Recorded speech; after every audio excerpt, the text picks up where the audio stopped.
Spence Jackson, our media director here. If any media people have any questions, can refer them to him. And also Pam Tillery, who was the manager of the audit, and Roberta Bledsoe, who was the auditor in charge from our office. We're based here in the Springfield area. I wanted to tell you what the structure of the meeting is going to be, and then I'll go into the findings of the audit. And after the audit is over, I will have time for some questions, and I would request that they be questions of broad interest to everybody in the community, and I'll be happy to answer them, and if I can't, we'll have the people who did the audit help out. This is a situation where the Taney County Commission requested that the state auditor come in and do the audit under section 50057 of the Missouri statutes. I've been an auditor now for almost 4 years, and this is the first time that a county has actually asked me to come in and audit, and we're very appreciative of that. And I want to start this meeting by saying that it's always a good sign when an organization realizes that they need an audit and they want to bring an outsider in. It shows that there's already a commitment to improving the community, and we consider it a positive development when somebody does that. So we thank you for inviting us here, and we thank you for allowing us to come in and look at what's going on with the county. And we think it's a very positive sign for your community that you asked us to come in and do that. You obviously live in one of the most successful and beautiful parts of the state. You've got so much going for you here. We like to come down here. We're probably going to be down here on vacation pretty soon, like so many people do. And it's very important that when you have a community that's as successful and as well-liked and well-known around the state as you have, that the fiscal house is in order. And the fact that the commission asks us to come in and help get the fiscal house in order is a very, very positive development, we think. Now, when we do an audit, we focus only on 1 year, but we will go back further if we have to if the problem predates the year. So we focus on the fiscal year ending December 31st, 2012. We're not going to go back 20 or 30 years, but if we see a problem that predates it by 4 or 5 years, we'll go back and look at that. And similarly, if there's a problem that's continued on to this year, we would look at that as well. We initiated our fieldwork in November of 2012, and we did not exit until April of 2014. That's a long time for an audit, but there was a lot to look at. The reason it took a long time, we actually spent over 3,000 hours in this audit, which is a considerable amount of time compared to some of the other audits that we've done since I've been elected. We also had, if you look at the audit report in front of you, 48 findings or sub-findings. A finding in audit language means something that needs to be corrected. We don't do a finding on good things. We only do a finding on things that need to be corrected.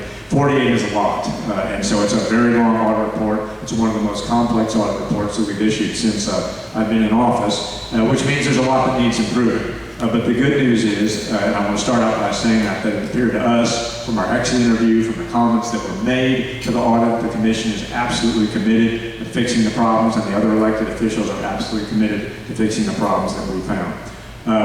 We gave a rating to the audit. Every audit that we do, we have a rating system. When I became auditor, I was the first auditor to actually put a rating system in place, and every entity that we audit gets either an excellent, a good, a fair, or a poor, based on standards that we have published on our website that you can read if you'd like to. It's very specific what it takes to get that. Unfortunately, the bad news is that we did give this county a poor rating because of the number of problems we found. But that is counterbalanced by the fact that we found no intentional misconduct, we found no embezzlement, and we found no fraud. And we've done audits now around the state since I've been auditor in 3.5 years. We found over 25 instances where we found theft and criminal activity, and we did not find that here. So while there are a lot of things that need improvement, and there's a lot of loose county controls and business practices that we found, and a lot of improvement that we're going to ask for, we did not find any criminal conduct, and we did not find any intentional misconduct by anybody. We also put in place, when I became auditor, a follow-up team. Anybody on my rating system, after we're done with the audit, that gets a fair or a poor, we come back 90 days later, and in an audit where we found a lot of problems, we may give you an extra month. You know, we're not inflexible about that, maybe 120 days later, and we do a follow-up audit, and we'll issue a follow-up audit report. And what's most important to us is not what I'm going to say here tonight about what the problems are, but what happens in the next 90 to 120 days to see if those problems are corrected. And there's nothing that makes me feel better as an auditor when we find issues and problems in counties and cities and school districts and agencies and boards and all the entities that we audit. We find problems and we come back 90 days later and we see they've been fixed. And I'll be more than happy to come back here and say they've been fixed if they have. I want to go through now the audit in the order that you had it, but I'll just do a summary. I mean, it's a very long audit, and I would be here pretty much most of the night if I went through everything. But I will summarize for the media and the citizens here basically what we found, and then you can read the details in the report itself. First finding number one, which you'll find in your audit report, relates to the property tax system. The county paid almost $300,000 for a new property tax system that is not being fully utilized. We had some problems with the contract and the way the contract was let out. The contract does not contain a timeline for implementation, for example. When we see a contract that has a big dollar value and it's very important to a county, we expect to see milestones for when it's going to be implemented. There were no such milestones, and now more than 2 years after the contract was signed, there are many, many problems with the software to this day. The software vendor billed the county $100,000 prior to even signing the contract, which is a highly unusual practice. The county paid the software vendor before the county was required to pay the software vendor, and before certain key modules about this software had actually been tested and confirmed to be working. We found a contract addendum that was signed 24 days before the bids were even open for that addendum. So they were going to bid it out, but they actually signed the contract before the bids even occurred. That's a highly irregular practice. It's not a good contracting practice, and it doesn't ensure best value for the citizens of the county.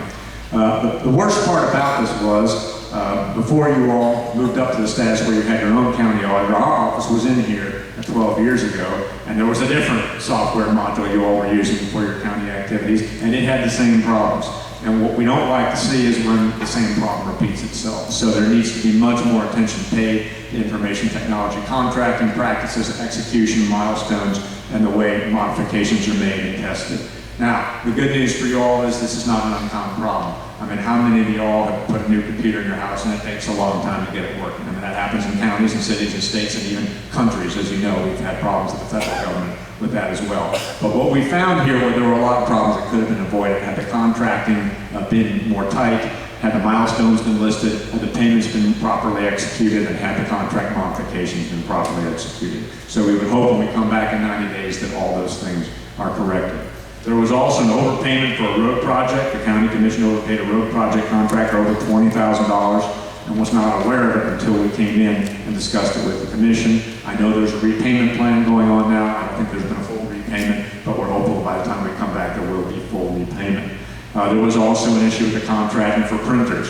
We look for documentation. Printers, copiers, fax machines, those types of things are expensive. And when we look and do an audit, we want to see a good paper trail, how much was paid and how they were utilized and whether the best value was obtained. What we found was that there were 97 of these various computer-related items, and the county commission minutes reflected only approval for 30, and we couldn't find any documentation for why the other 67 were bought, or for what purpose, or what authorized those. Again, as auditors, we want to see very clear reasons why things were bought, that they were purchased, how they were utilized, and in this case, only about a third of them we got that documentation for.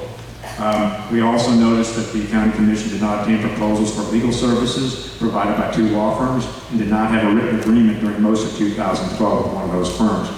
State law requires a written contract, and so this was a violation of state law. We don't think it was intentional, and we have no reason to doubt the quality of the legal services. We just want to see accurate documentation. We also encourage competition for legal services. It is required for goods. It's not required for services. I was a lawyer before I became auditor. I competed for almost every case I had to get when I was in private practice because, quite frankly, you'll lower your rates when there's competition. So we always think that's a good idea.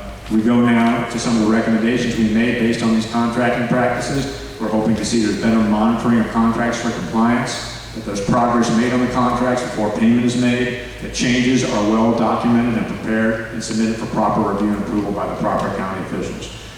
Again, we were very pleased with the responses we got from the county. They assured us that they would implement all those and that when we came back that would be fully implemented. We want disbursement documentation to ensure compliance with contract terms. And we, of course, want to see the completion of the repayment for the overpayment that was made. And I understand, again, it's a $2,000 per week of repayment, and hopefully that's either done or close to being repaid. We want to see documentation of state bids, contracts, the selection process, and their criteria, to make sure all purchases are approved and documented. And again, we think that that will be occurring. And we also recommend that there be proposals solicited for legal services, and of course, there have to be written contracts for those services. And the county has said that will also be implemented. That's finding number 1. It relates to contracting. It's not an uncommon finding in counties, but we found a lot of contracts that were not properly let, and we hope that those processes and procedures are improved going forward. Number 2 relates to the county sales taxes. We found that the procedures related to road and bridge capital improvement sales tax do not comply fully with state law, and some of the allocations did not have adequate accounting support. Capital improvement sales tax allocations, for example, the county does not deposit road and bridge capital improvement sales tax monies in a separate fund or disperse them only for their intended purpose, so it's very difficult to determine if they were actually spent on what they're supposed to be spent for. The commingling of funds is another common finding, but it was particularly egregious here, and we hope it will be fixed. Then there was the whole issue of the property tax levy reductions. This is more of a paperwork issue, but we think the paperwork needs to be proper. As you all know, way back, I guess in 1979, the county approved a half-cent sales tax. More recently, there was the determination to reduce property taxes by 50% of the amount of the sales tax collected. We did some calculations. I think for the year we audited, there was $6.7 million collected as a result of this half-cent increase, and by your own voter approval, about $3.35 million of that should have been used to reduce the property taxes. And what ended up happening instead, there was no calculations ever made about that money or how it should be used. Instead, the county just set the general revenue and road and bridge property tax levies to zero. That's allowed, that's permissible, and that actually had the effect of reducing property taxes by more than $3.35 million. So there was no law broken, there was nothing inappropriate that occurred, but every other county we go to, these calculations are made, people can see what the right number is, and they can be sure that you're below that number, or if you're above that number, the property taxes are reduced. And here in this county, they just said, let's just reduce those two to zero, and it turned out, as a matter of math, it ended up being okay, but there's no paper trail, there's no way to audit it unless you bring an outsider in to take a look at it. And that's highly unusual. That's not something we normally find. There was also a problem with some of the tax forms that were submitted to our office. These reductions were characterized as voluntary, when in fact part of it was mandatory. The part you had to do, in my example, was $3.35 million, and then the further reduction was voluntary. When you characterize the whole thing as voluntary, it reduces the whole property tax rate, and it precludes the county from raising them should there be a shortfall. So there was kind of boxed in by that. We think that can be corrected though by some change in paperwork to submit to our office, and then the rates will be corrected and done properly. So there was it's kind of a no harm, no foul in the sense there was not a serious problem. No one overpaid their taxes, no one underpaid their taxes, but the accounting records were highly disorganized and highly unusual for a county of this size. We would expect them to be calculated in a more detailed and more accurate way. And of course, the forms submitted to our office need to be corrected to make sure the levies are proper going forward. Our recommendations are simple. They always flow from the finding that we had. Monies need to be used for the proper purpose. If they're deposited in a particular fund, they need to be used for that fund and not for a different fund. And we'll hope that you all will work with the county clerk to properly calculate and report property tax reductions. Again, you all invited us in to do this. It's not easy to hear bad news, but we found that the county was cooperative, and they're going to make these calculations, and the corrections to the paperwork submitted to our office will be made, and we're confident that that problem will be resolved shortly. But we had some issues. If you look at finding number 3 in your audit, they relate to county budgeting and planning. This is two separate but related points. First of all, in April of 2000, Taney County voters approved Proposition B, you probably remember that, which authorized the county to spend the sales tax revenue for sewers, also for the additional purpose of providing law enforcement facilities. There's a legal issue our legal team identified, which is when you have two potential purposes for a tax, they're supposed to be related under state law. Sewers and law enforcement are really not related, so there could be some sort of a legal challenge there, which could be problematic because there really is no way to draw a connection that we could see between the two types. But assuming that would be upheld in any sort of court, there were still other issues. The judicial facility that was constructed starting in 2006 was financed in part by certificates of participation, which you all know it's a financing mechanism. Basically, instead of doing bonds, they do certificates of participation. Sometimes it's easier to do that than the bond issue.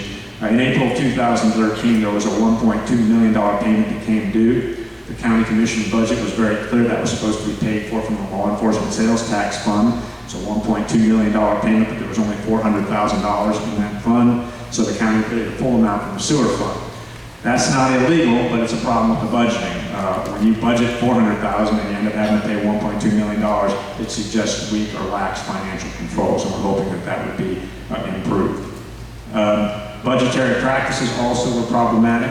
It's very important to ensure that budgets are reasonable projections of financial activity to occur in that year. And none of them are perfect. We've never seen a budget that agreed to the dollar with what was planned, but there were significant discrepancies here. So, for example, we found that for the 2013 budget, available funds were actually overstated by $19 million. Fringe benefits were understated by more than $700,000. There were receipts of $4 million that were missing, disbursements of $2 million that were missing, and actual receipts were understated by $76,000. That's a lot of discrepancies. That's many more than we would normally find in a county, and we're hoping that those things can be tightened up.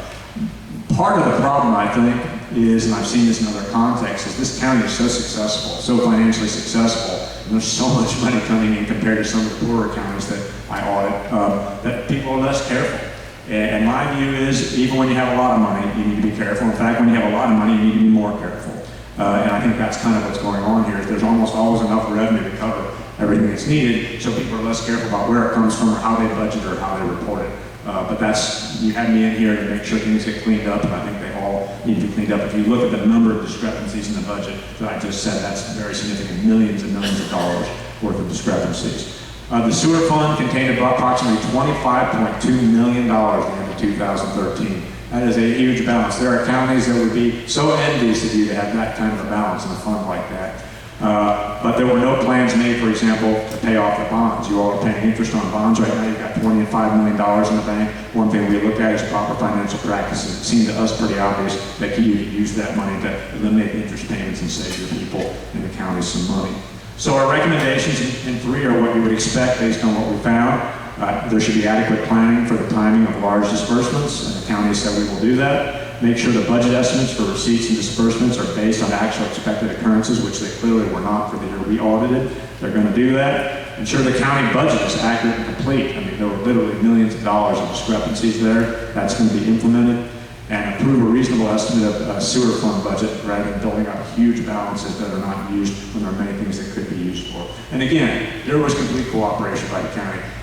It's very nice that you invited us in. We give you some bad news, we say it needs to be corrected, and people say we will correct it. So you should be pleased about that, even though there were problems. You want to turn to number 4. Finding number 4 relates to county procedures. We had some problems with the reconciliation practices by the treasurer and the auditor, and the controls and procedures over credit card purchases, vehicle, and fuel use need to be improved. Under state law, the auditor is required to prepare a budget and review the treasurer's settlements, but there was no reconciliation done. The numbers did not always agree. That needs to be tightened up. They need to work better together. Credit cards, we found that there were 82 credit cards issued to county personnel around the state, around the county. 23 were not used at all during the last 6 months. 18 had 5 or fewer transactions. Credit cards are very much subject to abuse. You may have read just today in Webster County, we found somebody who had charged $18,000 of personal items on the county credit card and just pleaded guilty to that. That's a pretty serious issue. Some of those credit cards had a $20,000 limit. That's a very high limit to give an employee the ability to charge $20,000 per month. And that's an example of what went wrong in Webster County, because there were high limits there, and the person took advantage of it and bought guns, ammo, and all kinds of things on the county's dime and converted it to the personal use. The good news is, what we found in Webster County, we did not find in Taney County. We did not find anybody abusing the credit card privilege, but we saw circumstances that could lead to that abuse, and we're hoping that you'll tighten that up and be more careful about the credit card activity.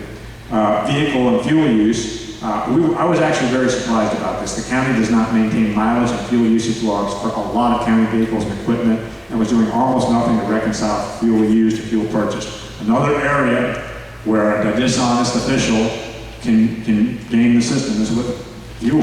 Fuel is very expensive, and we find it all the time, people abusing their fuel privileges. And there was basically no activity being done here to ensure that people were not stealing gasoline or using county fuel for their own personal purposes. And it does happen all the time across the state. So we're hoping there'll be more robust reconciliation efforts going forward.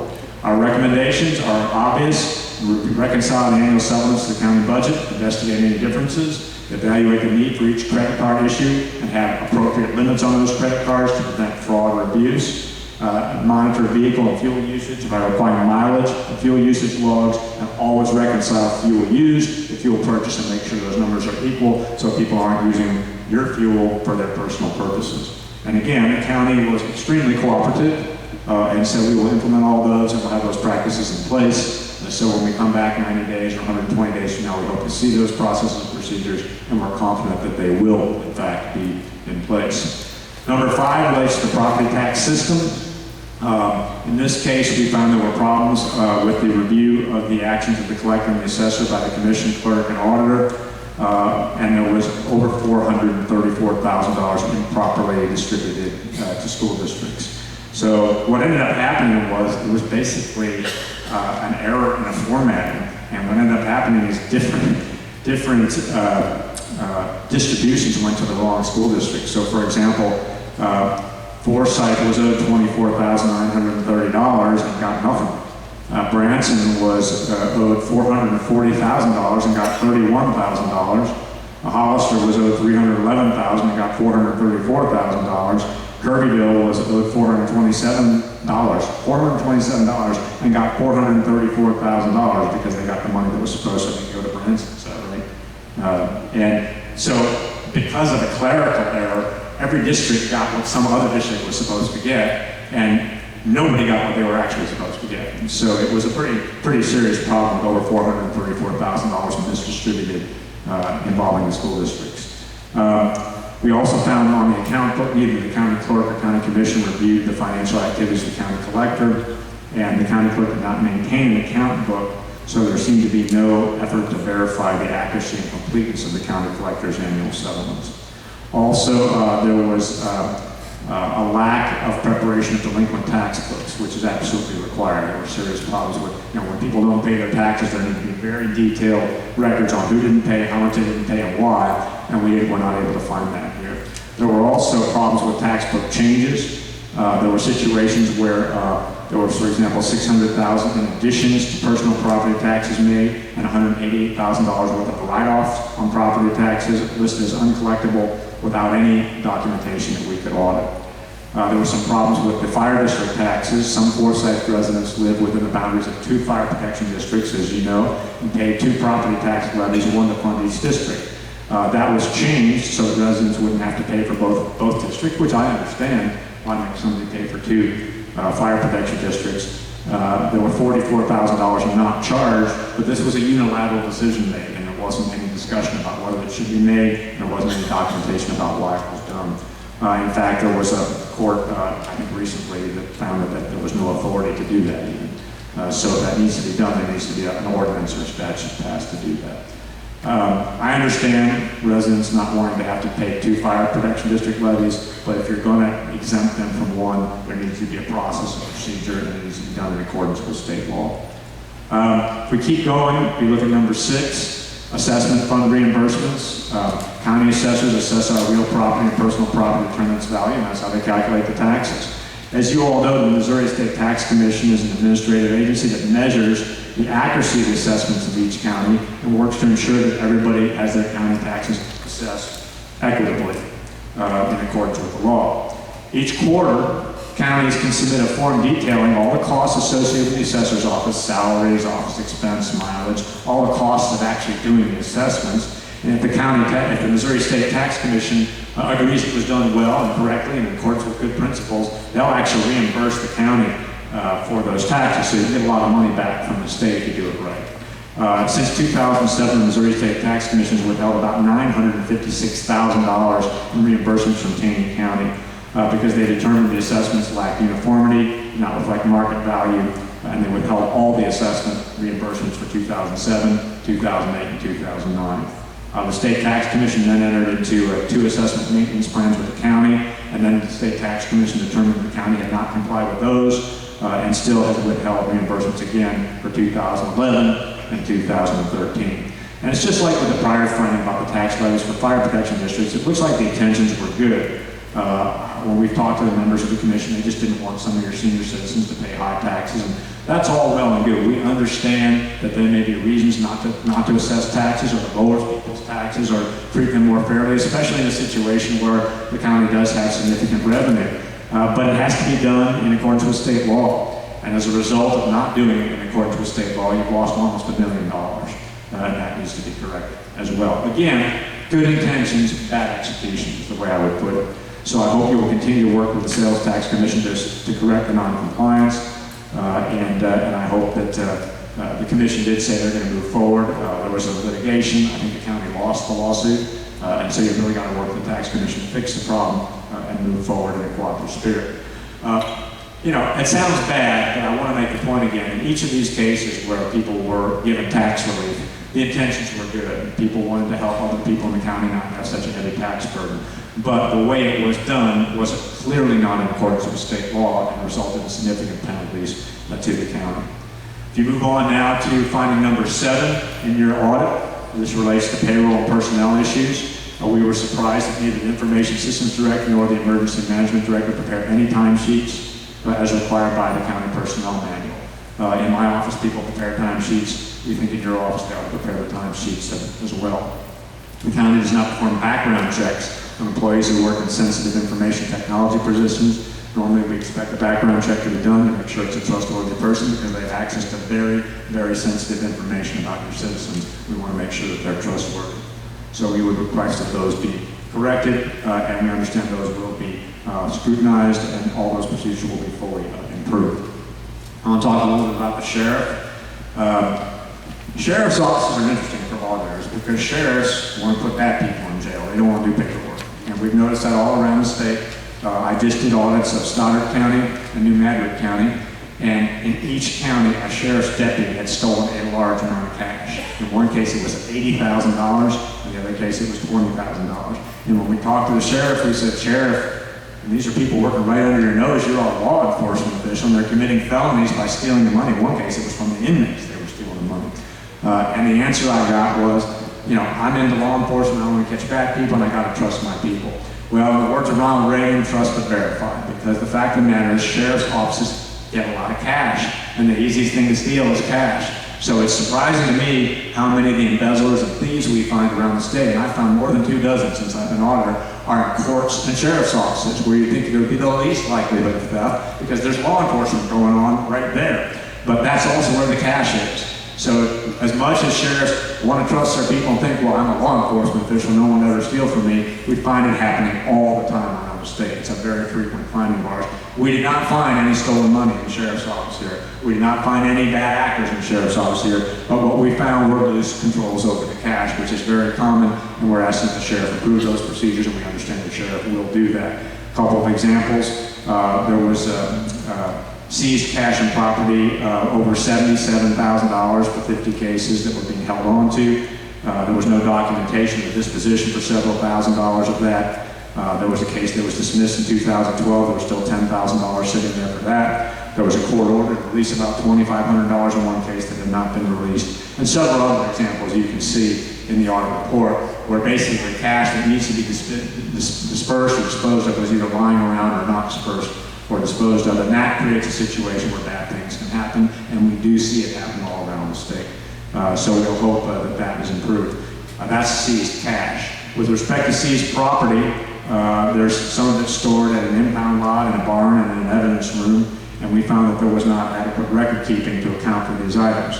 There should be an overall inventory list, or there should be tagged, identified, seized. There should be periodic physical inventories, because another thing is that sheriffs often seize guns and ammo. And that's something that thieves love, guns and ammo. So you've got to keep really, really good control over those things when they're seized. The good news is, unlike in these 2 other counties, we did not find any evidence that any of that stuff had been stolen, either the cash or the property, but we found that there was an opportunity for that, and we're very hopeful that that would be improved. And the sheriff here was completely cooperative, understands these things need to be changed, and we're very, very optimistic that when we come back in 90 days, this problem will no longer exist. Similarly, accounting duties need to be very carefully supervised. That did not happen in the sheriff's office. And as I said, in New Madrid County, there was $80,000 stolen. In Stoddard County, $15,000 to $20,000 stolen, and 2 people have been convicted. So we hope that that will be improved. Similarly, for receipts, if people give money or are owed money, they should get receipts, and we thought receiving processes and procedures should be improved as well. Next one is commissary records from the sheriff's office. Again, we expect that there is a better process for dealing with inmate deposits and refunds. We wouldn't think anybody would ever steal from an inmate fund, but we just found that last year. So we expect the same kind of attention to detail and accounting in commissary as well.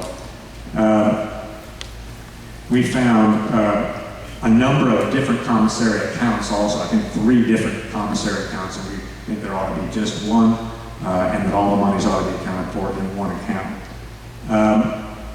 There were also issues with inmate telephone card procedures and controls. And the jail administrator did not have adequate records for those as well. You can read more details in section 10 of the audit report. Moving on to finding number 11, this is related to the public administrator. As you know, the public administrator is the court-appointed personal representative for wards of the court, the estates of people who have died and the like. And this county is right now responsible for the activities of about 100 people. Often the wards of the court have no ability to make financial decisions on their own, so the public administrator has to do that. It's a very important job. We found that in this case there was no receiving system in place to track and document when monies were received on behalf of wards. Sometimes checks that were due to the wards were held on for an extended period of times instead of given to the person who was owed the money. So for example, in one case we found 30 checks were being held on to that totaled almost $80,000. And many of them had been held on to for 3 or 4 months, and those should be distributed to the person who's entitled to them. There were 15 payroll checks belonging to one ward that were held for at least a month before depositing. You can read all the details, but again, when you're taking care of the most indigent, sick, or unable people, you've got to be really, really careful that they get their money when they're entitled to it, and we did find some problems in that regard. There were also some problems with mileage reimbursement and computer system controls in the public administrator's office as well. We recommend all those be fixed, and again, we had a very cooperative spirit, and we understand that those things will be fixed. Let's talk about the prosecuting attorney's office. That's finding number 12. We think there need to be some improvements in controls and procedures. Kind of like sheriffs want to put bad people in jail, so that prosecutors and paperwork sometimes goes a little bit by the wayside. We found that one clerk, for example, who was responsible for receiving and recording all monies. Now, all money comes into a prosecutor's office. Also had the ability to completely change what was owed, what was reimbursed, what was posted without obtaining any independent approval. What we always look for is anybody that handles a lot of money, we want to see either the duties are separated between 2 people. It's called segregation of duties. It's kind of accounting 101. Or if you can't afford to have 2 people, which I think in this county you probably could afford to have 2 people, at least have a supervisor review every now and then to make sure that one person is controlling. The biggest opportunity for an embezzler is when you have closed loop accounting, when one person does everything and there's nobody else looking over their shoulder, so we request that that be done in that office. Next, we keep going. There were also problems with receipt numbers not being accurate. Again, we look for numerical ordering of receipts. So there's 100 checks that are distributed. We want to see 100 receipts, numbers 1 to 100. There were problems with those. There was not complete accuracy in those. And there was collections reports that didn't include voided transactions or case dismissals. There are also problems with bank reconciliations and liabilities. For example, if somebody receives a bad check, they can file a claim to the prosecutor, try to recover those monies, and the prosecuting attorney's office will collect those payments from the check writer, deposit them in a bad check account, and they'll eventually be dispersed to the person who's owed the money. And there were significant problems with bank reconciliations in those accounts that we found. So for example, we looked at the December 31st, 2012 restitution account reconciliation. There were 143 checks for almost $30,000 that had not cleared the bank. According to their records, when we checked, they actually cleared the bank 1 or 2 years earlier. So there were serious issues with the records that were being kept in the prosecuting attorney's office. There were also some issues with accounts receivable, not adequately tracking bad check and restitution cases to determine if somebody was on a payment plan, for example, had they actually made the payment. The records were not clear whether those payments had in fact been made. Our review of 10 bad check cases, for example, and 12 restitution cases identified 8 cases totaling $285,000 that were no longer collectible at all due to bankruptcy or dismissal, and there was no record of that activity being properly documented. We also saw that there were situations with delinquent tax collections that were eventually collected but not properly sent over to the Department of Revenue or not done so in a timely manner. and the computerized accounting system that's used there will allow the user to post or backdate receipts and checks without any sort of audit trail, which can allow the manipulation of financial data. We requested that that system be fixed and that not be allowed in the future. We had some problems with the seized cash. Sometimes seized cash is not properly disposed of, and we hope that those processes and procedures will also be improved. Our recommendations, again, they always flow from our findings. We look for supervisor review and approval for adjustments, that all monies be recorded, monies be stored in a secure location, that there's a proper numerical sequence of receipts, that bank reconciliations are done promptly on a monthly basis, and that any differences between what's in the bank and what you have in hand be immediately reconciled. There be proper accounts receivable records, timely transmission of delinquent taxes to the Department of Revenue, and timely and appropriate dispositions of seized property. Again, the county recognized these were problems and said these problems would be fixed. I want to talk about finding number 13 now, which relates to county collector controls and procedures. It's similar to the findings we've had for the other officials, which is the computer system, the receiving, all of those need significant improvement.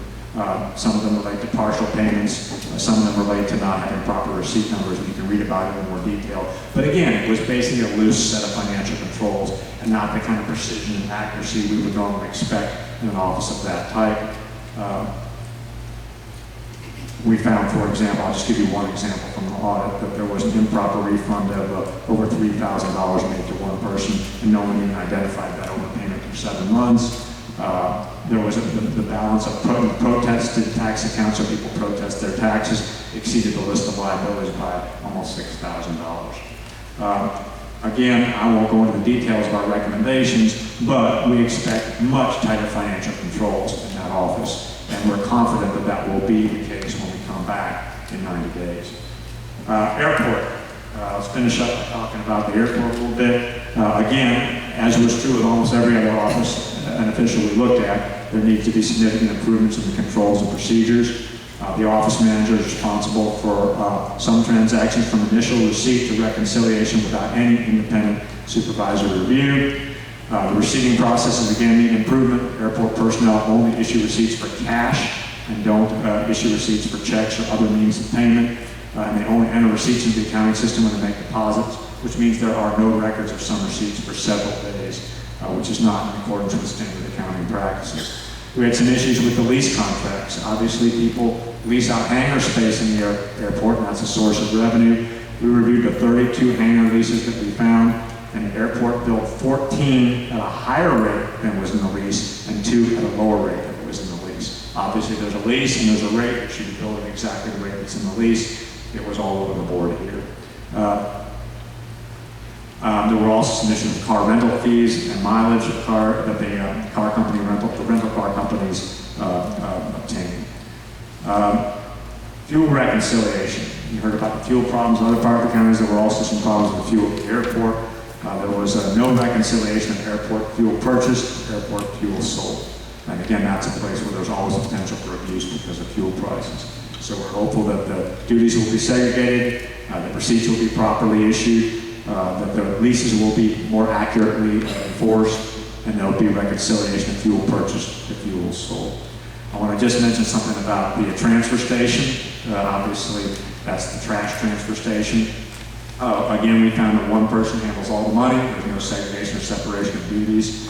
And we found problems with the receiving procedures and processes. They were not uniform and they were not normal. So in almost every office, there were not proper receipts. And accountants, auditors, we like to see receipts. If people give money, they want a receipt. We want to be able to go to that person and see that they got the receipt, and we want to be able to see the money was properly deposited and handled.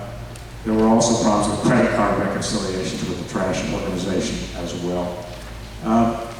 That is a pretty quick summary. One other, I forgot sunshine law. That's another finding in there. Yeah, this is not an unusual finding. The county commission minutes don't always document the specific reasons to close a meeting, and some issues discussed in closed meetings were not allowable by law. Generally, we want open and transparent meetings. Generally, people should know everything that happened at the county commission meeting. There are exceptions, though. state law. Sensitive personnel matters, for example, can be done in closed session.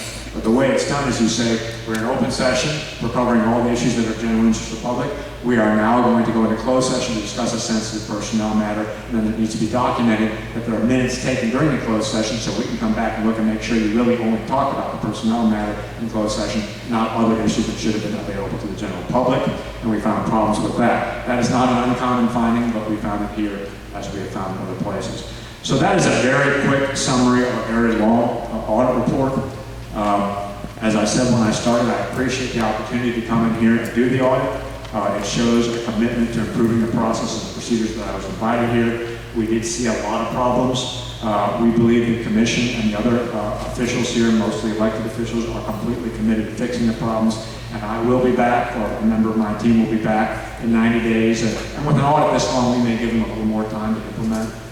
One thing that's happened, and which I might recommend, is in audits where we have found a lot of problems and where we intend to come back in 3 months, often the auditee, in this case the county, will post the audit recommendations, and then we can monitor in real time as they're completed. So maybe you want to put them all on your website, say here are the problems, and as each one is implemented, each of our recommendations is implemented and fully implemented and completed, you can announce we've now fully, here's what we've done, we've now fully implemented those, so that when I come back, we'll already know everything's been fixed. That's been done by a number of auditees, and it's worked out very well. Allows the public to see that you're taking the problem seriously, and allows them to watch the progress that you make during the 90-day period, and hopefully by the end of the 90 days. And again, if you want a little more time, we'll give it, because there's a lot of problems.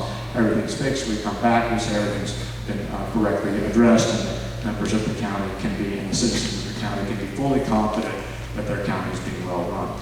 It's an honor for me to serve as your auditor. I don't like delivering bad news. There have been auditors in the past that seem to get some sort of pleasure out of zinging people. I'm not interested in the politics that go on.